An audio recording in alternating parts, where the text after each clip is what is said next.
So welcome students, कैसे हैं आप लोग। Let us start with the next part of the same chapter, fundamental unit of life. और इस पार्ट में हम डिस्कस करेंगे सेल वॉल के बारे में। प्रीवियस पार्ट में हमने सेल मेम्ब्रेन के बारे में डिटेल में डिस्कशन किया है, और अगर आपने वो वीडियो नहीं देखा है, you can go and watch that video. अभी आप उस वीडियो को देख सकते हैं, मैं लिंक में डिस्क्रिप्शन उसका शेयर कर रहा हूं, you can watch that video. और पूरी की पूरी प्लेलिस्ट का भी मैं डिस्क्रिप्शन बॉक्स के अंदर लिंक शेयर कर रहा हूं, आप उस सारी सीरीज को भी देख सकते हैं। ठीक है, सेल वॉल के बारे में बात करते हैं। सेल वॉल क्या है? ठीक है, सेल वॉल जो है वो एक्सक्लूसिवली यानी कि सिर्फ और सिर्फ हमारे को प्लांट सेल, फंजाई और बैक्टीरिया सेल इसमें मिलती है। ठीक है, मेनली प्लांट सेल और एनिमल सेल में जो डिफरेंस होता है, वो एक मेजर डिफरेंस जो उनके बीच में होता है वो है presence of cell wall. Cell wall plant cell में प्रेजेंट होती है, लेकिन एनिमल सेल में नहीं प्रेजेंट होती, और प्लांट सेल में एक बहुत ही इंपॉर्टेंट रोल प्ले करती है ये। ठीक है, सेल वॉल बनी किस चीज की होती है? सेल वॉल जो है वो सेलुलोज से बनी होती है। सेलुलोज जो है सेल वॉल को बहुत रिजिड बना देता है, और इस रिजिडनेस की वजह से ये प्लांट को स्ट्रक्चरल स्ट्रेंथ देती है, give structural strength to the plant. ठीक है, प्लांट के अंदर जो स्ट्रेंथ है, प्लांट सेल की अगर बात कर लें या प्लांट एज अ होल की बात कर लें, जो स्ट्रेंथ आती है वो इस सेल वॉल, इस सेलुलोज की वजह से आती है। जितनी ज्यादा क्वांटिटी इसकी होगी उतना ज्यादा स्ट्रेंथ प्लांट के अंदर होगी। ओके, अब क्या प्लाज्मा मेम्ब्रेन प्लांट में सेल में प्रेजेंट नहीं होती? ऐसा नहीं है, प्लाज्मा मेम्ब्रेन भी प्लांट सेल में होती है, लेकिन इसके साथ साथ सेल वॉल भी होती है। सेल वॉल जो है वो प्लांट सेल की प्लाज्मा मेम्ब्रेन के बाहर की आउटर कवरिंग है। ठीक है, अब देख लेते हैं कि ये जो सेल वॉल है ये रोल क्या प्ले करती है। What is the role played by this cell wall? Cell wall जो है, हमने अभी बात की कि ये प्लांट को स्ट्रक्चरल स्ट्रेंथ देती है। तो अगर मैं प्लांट सेल को किसी हाइपरटोनिक सॉल्यूशन में डाल दूंगा तो क्या होगा? आपने अगर प्रीवियस वीडियो देखा है, आपको हाइपरटोनिक सॉल्यूशन के बारे में पता है, आपको एक्सऑस्मोसिस एंड ऑस्मोसिस के बारे में पता है, तो आप इसका आंसर दे पाएंगे। लेट मी एक्सप्लेन यू कि क्या होगा। प्लांट को मैंने हाइपरटोनिक सॉल्यूशन में डाल दिया। एक हाइपरटोनिक सॉल्यूशन कौन सी होती है? एक हाइपरटोनिक सॉल्यूशन वो सॉल्यूशन होती है जिसमें वाटर की कंसंट्रेशन कम है in comparison to plant cell, यानी प्लांट सेल में वाटर ज्यादा है और सॉल्यूशन में वाटर कम है। तो मैंने इसका कंसेप्ट क्या बताया था? ज्यादा से कम में मूवमेंट होती है। तो ज्यादा पानी जहां पर है, विच मीन्स प्लांट के अंदर, प्लांट सेल के अंदर, यहां से पानी बाहर जाएगा, एक्सऑस्मोसिस होगा। ठीक है, so when a plant cell is placed in hypertonic solution, exosmosis occur, as a result पानी बाहर जा रहा है। अब नेचुरली हमें क्या लगेगा कि प्लांट सेल श्रिंक होना चाहिए, क्योंकि पानी बाहर निकल गया तो इट शुड श्रिंक। ऐसा होता नहीं है। कारण क्या है कि जो इसकी सेल वॉल है ये बहुत रिजिड है, it does not allow the plant cell to shrink. तो फिर श्रिंक क्या होता है? इसका अंदर का कंटेंट, प्रोटोप्लाज्म जो है वो श्रिंक होता है। ठीक है, प्रोटोप्लाज्म का मतलब क्या हुआ? साइटोप्लाज्म, न्यूक्लियस और प्लाज्मा मेम्ब्रेन, ये मिलकर श्रिंक हो जाते हैं away from the cell wall. अंदर का मटेरियल श्रिंक हो जाता है, जबकि प्लांट सेल अपनी शेप मेंटेन करता है, उसकी शेप चेंज नहीं होती, उसकी शेप वैसे ही रहती है। ठीक है, अंदर का मटेरियल श्रिंक हो जाता है। This process is called as plasmolysis. जो प्रोटोप्लाज्म है इसका श्रिंक हो जाना कब होता है? इसका श्रिंकिंग जब इसको हम हाइपरटोनिक सॉल्यूशन में प्लेस करते हैं। किसको? प्लांट सेल को। तो अंदर का मटेरियल श्रिंक हो जाता है बिकॉज वाटर मूव आउट कर गया। ज्यादा पानी था अंदर, बाहर कम था, अंदर से बाहर चला गया तो श्रिंक हो गया, अंदर का मटेरियल श्रिंक हो गया। इस प्रोसेस को प्लाज्मोलिसिस बोलते हैं। What do we call it? Plasmolysis.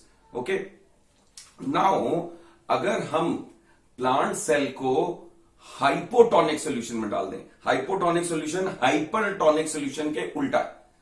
इसमें क्या है? हाइपोटोनिक सॉल्यूशन में बाहर पानी ज्यादा है, अंदर पानी कम है। बाहर ज्यादा है, अंदर कम है। ठीक है, तो अब मूवमेंट कैसे होगी? मैंने आपको बताया था, from higher to lower, higher concentration से लोअर कॉन्सेंट्रेशन। बाहर पानी ज्यादा है, अंदर कम है, तो बाहर से अंदर आएगा पानी। This is called as endosmosis. तो क्या स्टार्ट हो जाएगा? एंडोस्मोसिस स्टार्ट हो जाएगा, जिसकी वजह से सेल के अंदर पानी भरने लग जाएगा। अब नेचुरली हमें ये लगेगा कि भाई धीरे धीरे पानी भरता जाएगा इसमें और ये फूलता जाएगा और फट जाएगा। ऐसा नहीं होता। अगेन, क्यों नहीं हो रहा ऐसा? इतना पानी अंदर आने के बाद भी सेल नहीं फटता है। It does not burst open. Why? Again, because of the plant has got the cell wall. ये सेल वॉल जो है, ये सेल वॉल रिजिड है, स्ट्रांग है, स्ट्रेंथ देती है प्लांट सेल को, जिसकी वजह से जब ये प्लांट सेल का कंटेंट फूलने लगता है और प्लाज्मा मेम्ब्रेन भी फूल रही है और वो प्लांट सेल वॉल के अगेंस्ट प्रेशर लगा रही है, it is putting pressure on the cell wall. तो ये जो सेल वॉल है इक्वल एंड ऑपोजिट प्रेशर लगाता है। प्लाज्मा मेम्ब्रेन इस पे प्रेशर लगा रही है, cell wall equal and opposite pressure लगाता है, दोनों एक दूसरे पे प्रेशर लगा रहे हैं और प्लांट्स जो सेल वॉल है वो इक्वल प्रेशर लगाकर उसको मेंटेन रखती है। इसलिए बहुत पानी एब्जॉर्ब करने के बाद भी प्लांट सेल बस्ट नहीं करता। For this I want you to watch this video. आप इस वीडियो को देखो जरा, फिर मैं डिस्कस करूंगा आपके साथ।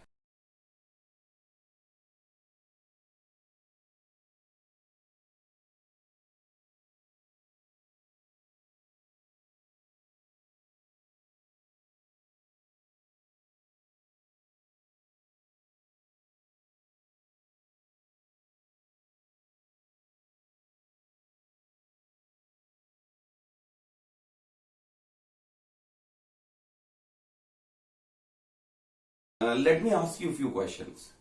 आपने इसमें देखा कि जो रेड ब्लड सेल्स हैं वो श्रिंक हो रहे हैं, ठीक है। जब हमने रेड ब्लड सेल्स को हाइपरटोनिक सोल्यूशन में डाला तो वो श्रिंक हो गए। Why do you think they have shrunk? Yes, the answer for this is that exosmosis has happened. बाहर पानी की कंसेंट्रेशन कम है, हाइपरटोनिक सॉल्यूशन में ऐसा ही होता है। सेल के अंदर वाटर की कंसेंट्रेशन ज्यादा है तो वाटर अंदर से बाहर जाएगा, जो ब्लड सेल है वो श्रिंक हो जाएगा। फिर आपने देखा कि जब हमने ब्लड सेल्स को, रेड ब्लड सेल को एक हाइपोटोनिक सॉल्यूशन में डाल दिया, हाइपोटोनिक सॉल्यूशन में डाला, तो धीरे धीरे ये सेल फूल रहा था और अल्टीमेटली ये बस्ट हो गया। ऐसा क्यों हुआ? ठीक है, Why did this happen? ये ऐसा इसलिए हुआ बिकॉज हाइपोटोनिक सॉल्यूशन में क्या होता है? एंडोस्मोसिस होता है। क्यों होता है? क्योंकि हाइपोटोनिक सॉल्यूशन में बाहर, सेल के बाहर वाटर की कंसंट्रेशन ज्यादा है और अंदर वाटर की कंसंट्रेशन कम है, तो बाहर से पानी अंदर आएगा। एंड ऑस्मोसिस, एंड मतलब बाहर से अंदर, तो बाहर से पानी अंदर आना चालू हो जाएगा। रेड ब्लड सेल के अंदर आएगा पानी। कब आएगा? जब रेड ब्लड सेल को हमने हाइपोटोनिक सॉल्यूशन में डाला। हाइपोटोनिक सॉल्यूशन मतलब क्या? बाहर पानी, यानी सॉल्यूशन में पानी ज्यादा है, सेल के अंदर पानी कम है, तो हाइपोटोनिक सॉल्यूशन है। ठीक है, हाइपोटोनिक सॉल्यूशन का एग्जांपल क्या होता है? वाटर। अगर मैंने उसको वाटर में डाल दिया या डाइल्यूट सॉल्ट सॉल्यूशन या डाइल्यूट शुगर सॉल्यूशन में रख दिया, उसमें पानी अंदर आना चालू हो जाएगा। तो जब पानी अंदर आएगा तो धीरे धीरे ये फूल जाएगा। ठीक है, अब पानी और अंदर आएगा, बढ़ता ही जाएगा अंदर पानी, तो ये फूलता जाएगा, अल्टीमेटली ये बस्ट हो जाएगा। इसलिए बस्ट हो गया क्योंकि प्लाज्मा मेम्ब्रेन जो है वो बहुत स्ट्रांग नहीं होती, वो वीक होती है, वो बहुत आसानी से बस्ट हो जाती है। तो थोड़ा भी प्रेशर उस पर पड़ेगा एंड इट विल बस्ट। तो आपने देखा कि ये बस्ट हो गया। अब आपने देखा कि प्लांट सेल के केस के अंदर जब हमने प्लांट सेल को हाइपोटोनिक सॉल्यूशन में डाला था तो वो बल्ज होता गया, वो फूलता गया, लेकिन बस्ट नहीं हुआ। इसका आंसर मैं दे चुका हूं ऑलरेडी। क्या? देखो, क्योंकि मैंने इसको हाइपोटोनिक सॉल्यूशन में डाला है तो एंडोस्मोसिस हो रहा है। ठीक है, एंडोस्मोसिस क्यों हो रहा है अब आप जानते हो। ये नहीं जानते हो तो रिवर्स करके दोबारा देखिए आप ये वीडियो को। Okay, so you know now. Okay, अब पानी जो है वो अंदर मूव करता जा रहा है और प्रेशर बढ़ता जा रहा है, लेकिन जैसे मैंने बताया था ना कि जो सेल वॉल है प्लांट की वो इक्वल एंड ऑपोजिट फोर्स लगाती है।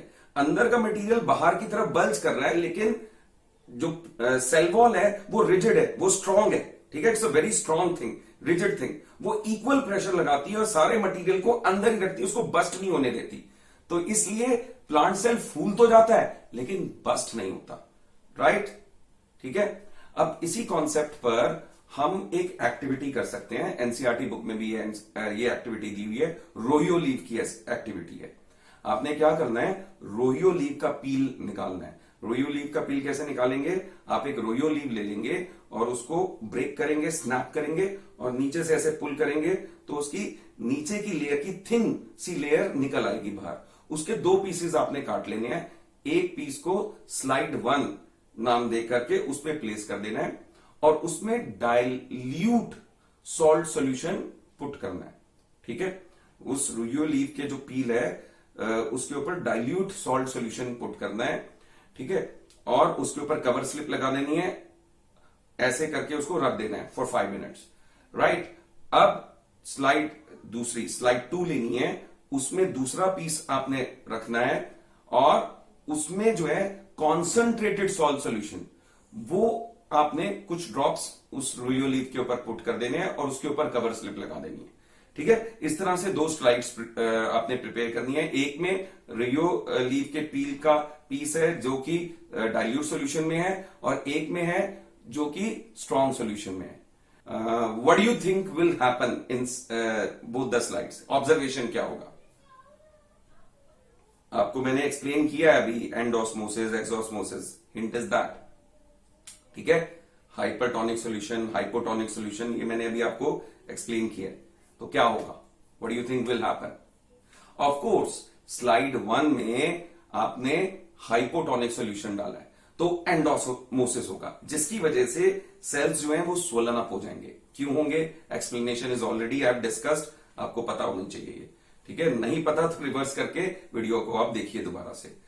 दूसरी चीज, स्लाइड 2 में आपने हाइपरटोनिक सॉल्यूशन डाला है जिसकी वजह से एक्सोस्मोसिस होगा और एक्सोस्मोसिस की वजह से इसमें सेल श्रिंक नहीं करेगा, माइंड इट, क्योंकि सेल वॉल रिजिड होती है। ठीक है, सेल श्रिंक नहीं करेगा, सेल का content away from the cell wall shrink कर जाएगा, अंदर का कंटेंट सिकुड़ जाएगा, प्रोटोप्लाज्म जो है वो सिकुड़ जाएगा, प्लाज्मा मेम्ब्रेन्स, न्यूक्लियस, सारा का सारा कंटेंट ऐसे बीच में इकट्ठा हो जाएगा, सेल वॉल वहीं की वहीं है, अंदर का मटेरियल इकट्ठा हो गया। इस प्रोसेस को हम प्लाज्मोलिसिस बोलते हैं। जब हम रोहियो लीव के पील को हाइपरटोनिक सॉल्यूशन में डालेंगे तो प्लाज्मोलिसिस देखने को मिलेगा और जब हम रोहियो लीव के पील के सेल्स को हाइपोटोनिक सॉल्यूशन में डालेंगे तो हमें सेल्स जो हैं वो स्वेल्ड अप दिखाई देंगे, राइट? तो ये ऑब्जर्वेशन होगी। क्यों होगी? ऑफ कोर्स एक्सोस्मोसिस हो रहा है, एंडोस्मोसिस हो रहा है, उसके बेसिस पर ये आपको ऑब्जर्वेशन दिखाई देंगी। और दूसरा, इसमें जो सेल वॉल है उसका रोल है, क्योंकि वो रिजिड है तो वो अपना रोल प्ले कर रही है। रिजिडनेस की वजह से प्लाज्मोलिसिस होता है, रिजिडनेस की वजह से प्लांट सेल स्वेल तो होता है लेकिन फटता नहीं है, बस्ट नहीं होता। क्यों? क्योंकि वो रिजिड है, वो स्ट्रांग है। और ये जो प्रॉपर्टी है रिजिड होने की, स्ट्रांग होने की, ये फंजाई, बैक्टीरिया, प्लांट तीनों में बहुत हेल्पफुल है। हमने देखा था कि जो ब्लड सेल्स थे वो बस्ट हो गए, लेकिन जो प्लांट सेल है, रोहियो लीव के सेल हैं, वो बस्ट नहीं हुए, हमने ये ऑब्जर्व किया था। ठीक है, सो ये अब आप ध्यान रखेंगे कि जो फंजाई है, बैक्टीरिया है, प्लांट सेल्स हैं, they are able to withstand very very dilute solutions also. Animal cell will not be able to withstand them, they will burst, but the plant cell will be able to withstand मतलब झेल पाएंगे। बहुत ज्यादा dilute solution में भी उनको डाला जाएगा, वो बस्ट नहीं होंगे, वो अपने आप को मेंटेन कर पाएंगे, ओनली बिकॉज उनके पास सेल वॉल है जो उनको बचा के रखती है, जो उनको प्रोटेक्ट करती है। अब इसी में जो अभी रोहियो लीव की हमने जो एक्टिविटी की है, इसी के अंदर अगर हम बॉइल्ड रोहियो लीव लेते तो क्या होता? क्या ये हमें एंडोस्मोसिस और एक्सोस्मोसिस देखने को मिलता? क्या हमें ये सेल बल्ज्ड और सेल जो है वो प्लाज्मोलिसिस हुआ उस सेल में दिखाई देता? The answer for this is no. Why? Because अगर हम बॉइल्ड रोहियो लीव लेंगे तो बॉइल्ड रोहियो लीव के अंदर जो प्लाज्मा मेम्ब्रेन है, सेल मेम्ब्रेन है, वो अब लिविंग नहीं है, वो डेड हो गई है। बॉइलिंग की वजह से इट हैज बिकम डेड। और हम जानते हैं कि ये जो एंडोस्मोसिस, जो ऑस्मोसिस है, it can only take place when the plasma membrane or cell membrane is living. If the plasma membrane or the cell membrane is dead, no osmosis will take place. Therefore, no swelling or plasmolysis will be seen. It is very important. जैसे मैंने आपको जो वो egg वाला एक question पूछा था, तो उसमें भी यही कंसेप्ट है कि अगर बॉइल्ड एग लूंगा तो उसमें मुझे एक्स ऑस्मोसिस एंड ऑस्मोसिस देखने को नहीं मिलेगा. Remember this. ठीक है, ये बहुत इंपॉर्टेंट पॉइंट है. आई होप स्टूडेंट्स की सेल वॉल का कंसेप्ट आपको समझ में आ गया होगा.